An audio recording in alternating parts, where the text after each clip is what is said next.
Okay, so to look at timesheets and time tracking, there's a few options. We have a quick access log time button up at the top that's ever present. And we have timesheets over here on the left-hand side where you can access your timesheets for the week or the previous week, or you can put in a date range and have a look at a period of time. There's also a function to copy timesheets, either one or all of them from a specific day. And in here, you can second uncheck them. You could edit the notes. You could keep those descriptions or not. And you can also reset the times to 0 if you want. If you were just going to be working on the same projects or retainers, so they didn't want to start all the timesheets from scratch, and it's just a quick way to copy things across from day to day.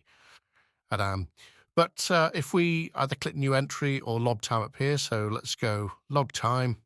So we want to put in some timesheets.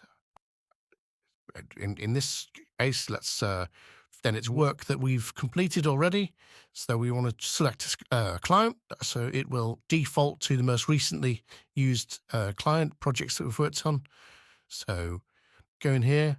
Client time bank is when there isn't a project or retainer to put time on. So for example, if some speculative work was being done for rotation, but then that time might be allocated to a project at a later stage, it just means it's not lost. We can record that time against that client, and then we can come back and move that timesheet at a later point in time.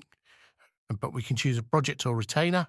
So if we chose a project, and then whichever project was being worked on, it gives us a snapshot of whether that budget's healthy on that project, and then we can select a breakdown within that project. So which particular breakdown within that project we should take that time from. Excuse me. So we'll take it from development, and then here, how long have we worked on it? So we could put in how many hours, minutes we've worked on that piece of work. So we'll put 4 hours down. We can add a description here, and we can choose whether that's billable time or not billable. Now, it will take from the hourly rate associated with that project or client, and we can create a sheet. So if I go back to my timesheets for today, you can see that timesheet in there. Now, if I wanted to then carry on working on it, I could just set the timer going, and that just sets a timer, which will add time onto that time that's already recorded. Cause that one. In the same scenario, if we wanted to create a timesheet and use the timer, we could go in. So for this one, we'll use the retainer.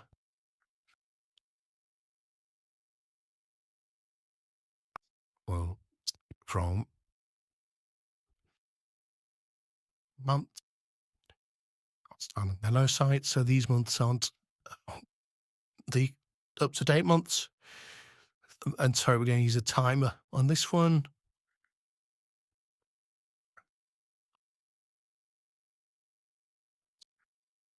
We're working on the timer.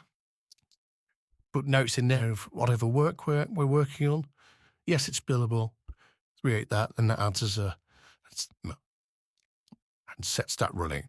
So we could see here that it's currently running, and that will record. And